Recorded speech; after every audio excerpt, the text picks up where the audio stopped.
할렐루야. 오늘은 우리에게 주신 말씀 이 히브리서 2장 14절로 18절에 있는 말씀을 가지고 지금 누가 나를 도와줄 수 있을까라고 하는 제목으로 은혜를 좀 나누겠습니다. 여러분 어떻습니까? 지난 한 주 편안한 삶을 살아오셨는지요? 어떤 분은 기쁘고 즐거운 그런 시간을 보냈지만 또 어떤 분들은 나에게 있는 그런 여러 가지 일들로 인해서 또 내가 의지를 가지고 때로는 내가 정말로 노력을 함에도 불구하고 우리가 번번이 쓰러지는 나의 안타까운 모습을 바라보면서 힘없는 시간을 보낸 분들도 있지 않을까 생각을 하게 됩니다. 저도 늘 생각하는 것이 뭐냐면 내가 왜 이렇게 약할까라고 하는 것입니다. 나는 강한 줄 알았는데 든든한 줄 알았는데 이런 것에는 내가 경험도 많고 참 잘할 줄 알았는데 실제로 그 상황과 그 형편이 되고 보니까 그렇지 않다는 거예요. 이러한 환경과 여건에 딱 가로막히고 보면 이것을 헤쳐나간 사람, 이것을 정말로 지혜롭게 잘 뛰어넘은 사람들의 조언을 좀 듣기를 원한다라고 하는 생각을 해보게 됩니다. 우리가 어렵고 힘든 일을 겪게 되면 누군가가 옆에서 나에게 위로의 이야기를 해주고 힘이 되어주는 그런 손길을 뻗어 나를 감싸줄 때에 우리에게는 정말로 큰 힘이 되는 거죠. 오늘 우리가 좀 생각을 해보려고 하는 그런 말씀이 바로 그것입니다. 누가 나를 지금 도와줄 수 있을까? 사실 우리 주변을 바라보면 나를 도와주는 도움의 손길이 참 많이 있습니다. 잘 알지도 못하지만 나를 그래도 생각을 해서 위해주고 아껴주고 또 때로는 조언도 해주고 이런다는 사실이죠. 우리가 이 캐나다 와서 살다 보니까 이러한 것을 더 느끼게 되는 것이에요. 왠지 모르게 누군가에게 손을 내밀고 싶은 그러한 일들도 우리의 삶과 생활 가운데 많이 있지요.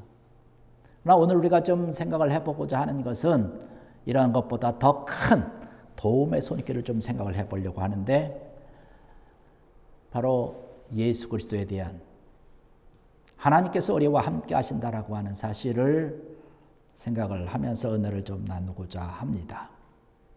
아까 우리가 찬송을 부르면서 찬송가 383장을 불렀는데요. 거기 말씀 보면 그 가사를 보면 우리의 도움은 천지를 지으신 하나님이다 라고 하는 그런 말씀을 하고 있습니다. 무한한 능력을 가지고 정말로 힘있고 강건한 그런 하나님께서 우리를 도우실 수 있다는 것이죠. 도와주신다는 것이죠. 실제로 우리는 그분의 도움을 받고 있습니다. 과거에도 받았고 현재도 받고 있고 앞으로도 우리는 받을 거예요. 왜냐하면 우리는 하나님의 사랑받는 자녀이기 때문에 그런 것입니다. 우리의 모든 삶, 모든 생활, 모든 순간마다 함께 하신다는 것이에요. 우리가 어디에 있든지, 우리가 한국에 있든지 혹은 캐나다에 있든지 누군가의 관계 가운데 있든지 하나님께서 우리와 늘 항상 함께 한다라고 하는 말씀을 하고 있습니다. 그러면 우리를 도우시는 그런 주 예수 그리스도께서는 어떠한 분이기 때문에 그러실까? 우리가 잘 아는 것처럼 정말로 능력이 많으신 그런 분이시죠. 정말로 능력이 많으신 분이세요. 그렇기 때문에 우리를 능히 도와주실 수 있는 분이십니다. 흔히 우리가 얘기를 하죠. 예수님께서는 모든 만물을 지으시고 이 모든 것을 다스리고 주관하시고 모든 권능의 왕으로서 그 능력이 무한하다라고 얘기를 합니다. 예, 그분이 이 세상에 오셔서 하신 일들을 바라보면 우리를 충분히 도우실 수 있는 분이라는 사실이에요. 거기에 말씀을 보면 질병을 고치고 귀신을 물리치고 모든 자연 현상까지도 다스리고 뿐만 아니라 죄를 다 용서해 주시며 영원히 멸망받을 수밖에 없고 죽을 수밖에 없는 우리를 살려주신다라고 하는 생명의 말씀을 우리에게 주신 생명조차도 다스리는 분, 그분이라고 성경에 분명히 말씀을 하고 있습니다. 그런데 그분이 성경에서만 이야기하는 것이 아니라 현재 우리의 삶에서 지금 우리의 살아가는 모든 시간 순간순간에서 우리와 늘 함께 하신다는 사실입니다. 특별히 우리가 연약하고 약하고 고통 가운데 있을 때에 우리의 그 모든 순간에 함께 하신다라고 하는 사실이죠. 오늘 말씀 가운데 14절의 말씀을 보면 그렇게 말씀을 하고 있습니다. 죽음을 통하여 죽음의 세력을 잡은 자 곧 마귀를 멸하시며 라고 하는 말씀을 하고 있습니다. 예수님께서 이 세상에 오신 이유 가운데 하나는 사망의 권세를 잡고 있는 마귀를 멸망시키기 위해서 오신 것입니다.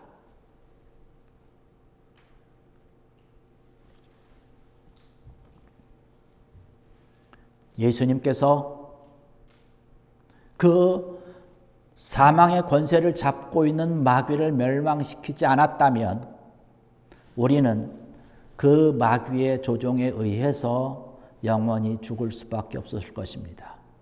그런데 예수님께서 그 사망의 권세를 잡고 있는 마귀를 다 멸하셨어요. 그래서 우리는 마귀의 손길에 끌려가는 것이 아니라 예수님의 인도함을 받아서 영원한 천국에 들어갈 수 있는 줄 믿습니다. 우리가 지은 그런 죄가 있기 때문에 그 죄 때문에 우리는 마귀에게 끌려갈 수밖에 없는 존재였어요. 그런데 그 마귀가 우리를 끌고 가는 그런 죄의 사슬을 끊어버리셨다는 사실입니다. 그래서 우리는 이제 더 이상 마귀의 조정을 받고 이끌림 받는 것이 아니라 예수님의 인도하심과 예수님의 보호하심과 예수님의 사랑하심과 함께하여 주심을 온전히 누릴 수 있다는 사실입니다. 여러분 이 사실을 온전히 믿는 귀한 여러분 되기를 주의 이름으로 간절히 축원합니다. 이것은 성경 안에서만 역사하는 것이 아니라 현재 살아있는 이 시간 우리에게 적용되는 말씀이라는 것이에요. 모든 질병을 고치시고 치료하신 예수님의 능력이 현재 우리의 내가 아픔과 고통 가운데 고통당하고 있는 힘들어하는 그런 우리의 모든 그 현장에 그 몸에 찾아오셔서 우리를 치료하신다라고 분명히 말씀을 하고 있습니다. 저는 그 사실을 믿습니다. 여러분 그 사실을 믿으십니까? 우리가 그 사실을 믿을 때에 회복되고 고침받고 치료받는 것이에요. 우리가 가지고 있는 그런 모든 생명은 하나님이 주관하십니다. 하나님께서 우리가 영원히 죽을 수밖에 없는 마귀의 이끌림 받아서 멸망으로 지옥에 떨어질 수밖에 없는 우리들이었는데 그래서 죽을 수밖에 없는 우리들을 하나님께서 우리를 살리기 위해서 독생자들 예수 그리스도를 우리에게 보내주셨습니다.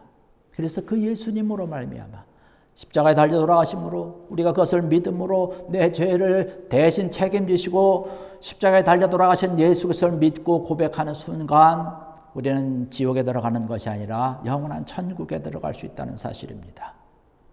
오늘의 말씀을 보니까 18절에 그렇게 말씀을 하고 있습니다. 그가 시험을 받아 고난을 당하셨은즉 시험 받는 자들을 능히 도우실 수 있느니라. 할렐루야. 능히 예수님께서 우리를 도우실 수 있는 분이라는 것이에요. 영원한 생명뿐만 아니라 우리 아픔과 우리의 고통과 여러 가지 문제로 인해서 어려움과 고통 당하고 있는 우리들과 같이 똑같이 시험 받으시고 고난을 받으신 분이기 때문에 우리가 현재 당하고 있는 고난과 고통과 아픔과 슬픔과 이 괴로움을 너무나 잘 아시는 그 주님께서 우리 삶과 생활에 찾아오셔서 능히 도와주실 수 있는 그러한 분으로 우리에게 다가오신다라고 하는 사실이죠. 히브리서 7장 25절에 가서 말씀 보면 그렇게 말씀합니다. 그러므로 자기를 힘입어 하나님께 나아가는 자들을 온전히 구원하실 수 있으니 이는 그가 항상 살아 계셔서 그들을 위하여 간구하심이라. 이렇게 말씀을 하고 있습니다. 하나님 앞에 나아가는 자들을 예수 그리스도의 이름으로 하나님 앞에 나아가는 자들을 구원할 수 있고 그들을 도우신다는 것이에요. 그가 항상 살아계셔서라고 하는 것이에요. 그 말씀은 오늘 이 시간에도 지금 우리의 모든 삶과 생활 가운데 함께하고 계시다는 거예요. 살아계신 그 주님께서 우리를 위해서 늘 간구하시고 우리를 도우시고 인도하신다는 사실입니다.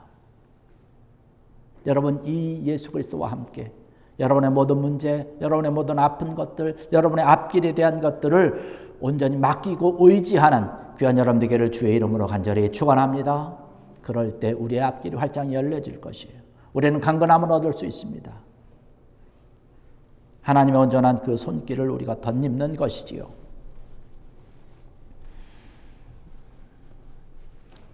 우리를 가장 완벽하게 도우실 수 있는 그분, 바로 예수 그리스도라고 하는 사실이죠. 그분만 바라보는 것이죠. 우리가 교회 다니는 이유, 우리가 신앙생활하는 이유, 우리가 믿음을 가지고 말씀 가운데 바로 서서 찬양하면서 예배하는 이유가 왜입니까? 우리를 도우시고 우리와 늘 함께 하시며 우리의 모든 삶과 생활과 모든 환경과 여건 가운데 모든 조건 가운데 함께 하시사 우리를 온전한 곳으로, 아름다운 곳으로, 행복한 곳으로 이끌어 주시더라고 말씀을 통해서 해주셨기 때문에 우리가 그분을 믿는 것 아닙니까? 그래서 우리가 찬양하는 것 아닙니까? 제가 늘 말씀을 드리지만 하나님의 약속이라고 하는 것은 절대로 변함이 없다는 것이에요. 세상 사람들은 약속을 했다가도 나에게 사정이 생기고 형편이 생기면 저 그 약속 지킬 수 없어요 라고 얘기를 합니다.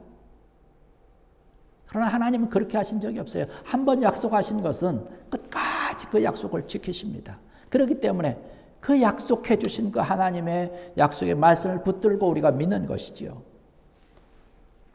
내가 너를 사랑하기 때문에, 내가 너와 함께 하길 원하기 때문에 우리를 온전히 믿고 온전히 주님께 모든 것을 맡기며 주님께서는 또한 우리를 도우실 수 있다는 사실입니다. 우리를 너무나 사랑하시기 때문에 그런 것이죠. 갈라디아서 2장 20절에 가서 말씀을 보면 예수 그리스도의 사랑은 변함이 없어서 자신의 목숨까지도 우리를 위해서 다 내어주셨다라고 얘기를 하고 있습니다. 여러분, 자녀들을 사랑하지 않습니까? 자녀들을 바라볼 때 자녀들이 아프면 부모의 마음이 찢어져요. 대신 내가 아팠으면 좋겠다라고 하는 생각을 합니다. 왜 그렇습니까? 사랑하기 때문에 그런 거죠. 내가 사랑하지 않는다면 아프건 안 아프건 상관없어요. 아파도 네가 아픈 거지 내가 아픈 거냐? 이렇게 될 것이에요. 그런데 성경의 말씀 보니까요. 그러한 부모라 할지라도 혹시 자녀를 나 몰라라 할 수 있다는 것이에요. 그런 상황이 있을 수 있다는 것이에요. 그런데 하나님은 그렇지 않다는 사실입니다. 어떠한 상황과 어떠한 형편이 들지라도 변하지 않으신다는 사실입니다. 제가 전에도 한번 말씀드렸던 것 같은데 제가 한국에서 있을 때 우리 교회 권사님이 계셨는데 권사님이 그런 말씀을 하시더라고요. 자기의 아들을 등에 업고 피난 중에 6.25 전쟁 통해서 피난 중에 이거 어떻게 될까? 그냥 날은 추운데 피난을 가야 되니까 그냥 겹겹이에서 둘러서 치고 피난을 갑니다. 한 수원쯤 이렇게 내려가는 그 당시였다라고 말씀을 하시더라고요. 근데 갑자기 하늘에서 비행기가 뜬 것이에요. 그러니까 피해야 되잖아요. 걸음한 날 살려라 그래가지고 이를 입고 떨어질까 싶어가지고 그냥 비행기를 피해가지고 숨었습니다. 비행기가 와서 폭격을 쭉 하면서 총을 막 쏘면서 지나갔어요. 조용해져서 보니까 살아있더래요. 근데 그때 생각나는 게 뭐냐면 등에 업은 아들이랬더래요. 보니까 내가 살겠다고 나 몸을 피해서 들어갔는데 그냥 거적대기 이렇게 씌워놓은 거 있죠. 추수하고 난 다음에 이렇게 씌워놓은 거, 들판에 씌워놓은 거 있지 않습니까? 거기에 몸을 숨긴다고 숨겼는데 그게 얼마나 보호가 되겠습니까? 그래도 거길 들어간 것이죠. 들어간다고 들어갔는데 나올 때 보니까 머리만 들어가 있더래요. 머리만 넣고 몸은 나와 있는 거예요. 등에 업은 아이도 또 등에 그냥 있는 다 그냥 보이는 것이에요. 그렇게 사랑해서 애지중지해서 어를 어떻게 해서 그냥 꽁꽁 싸매고서 같이 피난을 하다 그랬는데 위급한 상황이 되니까 다 살겠다고 살 수도 없는 그곳인데 그냥 머리만 쳐박고 있던 자기의 모습이 생각난다라고 그런 말씀을 하시더라고요. 인간의 사랑이라고 하는 것은 어느 한계가 되면 그렇게 안타까운 모습으로 나타나게 되는데 하나님께서는 우리를 사랑하시는데 끝까지 사랑하신다고. 오죽했으면 자기의 사랑하는 아들 예수 그리스도를 우리에게 보내주셨습니까? 그 하나님께서 예수 그리스도를 보내주시는 그 놀라운 사랑이 있기 때문에 그 하나님께서 우리를 너끈히 능히 도와주실 수 있는 줄 믿습니다. 그 하나님께 우리의 모든 것을 맡기고 주님을 의지하는 것이지요. 그 하나님의 사랑에 우리가 늘 감사해야 될 줄 믿습니다. 우리가 이 세상을 살아가 보지만 하나님의 자녀라고 해서 우리가 이 세상을 살아갈 때 늘 평안함만 있습니까? 그렇지 않잖아요. 고통이 있잖아요. 고난이 있잖아요. 아픔이 있잖아요. 우리가 해결되지 않은 또 내심으로 해결할 수 없는 그런 문제들이 우리 앞에 많이 있습니다. 주님께서도 말씀하셨듯이 너희가 세상에서 환난을 당하나 담대하라. 내가 세상을 이기었노라. 할렐루야. 우리 믿는 사람들이라도 하나님의 사랑받는 자녀를 할지라도 우리의 삶과 생활 가운데 고통이 있고 어려운 일이 있고 힘든 일이 있습니다. 이때 히브리서 기자가 이때 당시에 히브리서를 쓰던 그 당시에도요 교회 안팎으로 많은 시련이 있었습니다. 외부적으로는 예수 그리스도를 믿는다는 이유로 많은 환난과 핍박이 있었고요. 내부적으로는 예수 그리스도를 믿으면 좀 잘 될 줄 알았는데 계속 어려움과 고통이 있다 보니까 믿음의 마음이 점점 약해지는 것입니다. 그래서 교회를 떠나는 사람들이 조금씩 생겨나고 있었어요. 이 상황에서 지금 히브리서 기자가 우리가 받은 구원, 우리가 받은 하나님의 사랑이 얼마나 위대한 것인지에 대해서 이야기를 하면서 우리와 같이 어렵고 힘든 그런 상황에서도 믿음을 잘 지켜서 하나님께 귀한 영광과 축복과 인도함을 받은 믿음의 조상들을 바라보라면서 히브리서 11장에서 믿음의 조상에 대해서 설명을 하고 기록을 하고 있는 것을 볼 수 있습니다. 우리도 마찬가지 아닐까요? 우리가 믿음의 길을 걸어가고 있지만 때로는 어려움이 있어요. 힘든 일이 있습니다. 내가 믿음으로 내 신앙으로 살아가다 보지만 어떻게 보면 남에게 이야기할 수 없는 그런 안타까움도 있고요. 힘든 일이 있고요. 때로는 시련이 있습니다. 그런데 우리는 믿음의 사람이니까 하나님의 사람들이 이 히브리서 기자가 히브리서 11장에서 믿음의 장으로 믿음의 조상들에 대해서 기록한 그런 여러 가지 것들을 우리가 바라볼 수 있습니다. 그 시련이 있고 문제가 있고 아픔이 있고 고통이 있을 때 그것을 어떻게 바라보느냐라고 하는 것이죠. 믿음을 가지고 바라보는 것입니다. 때로는 우리에게 욥의 경우처럼 이 어려움이 왜 나에게 오는지 전혀 모르지만 하나님의 인도 가운데 있다라고 하는 사실을 온전히 믿게 되는 그런 경우들도 있고요. 또 한편으로는 아브라함을 시험하신 것처럼 그의 믿음을 성숙하게 만들기 위해서 그리고 하나님의 더 놀라운 축복을 우리에게 주시기 위해서 우리에게 때로는 고난과 어려운 환경을 마련하실 수도 있다라고 하는 사실입니다.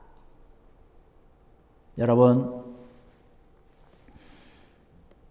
이러한 믿음의 조상들이 어렵고 힘든 일을 경험할 때에 어떻게 뛰어넘게 되었는지, 어떻게 하나님을 더욱더 의지하면서 나아갔는지 생각하면서 또한 바라보면서 여러분들도 우리를 능히 도와주시는 주님과 함께 승리하는 귀한 여러분 되기를 주의 이름으로 간절히 부탁을 드립니다.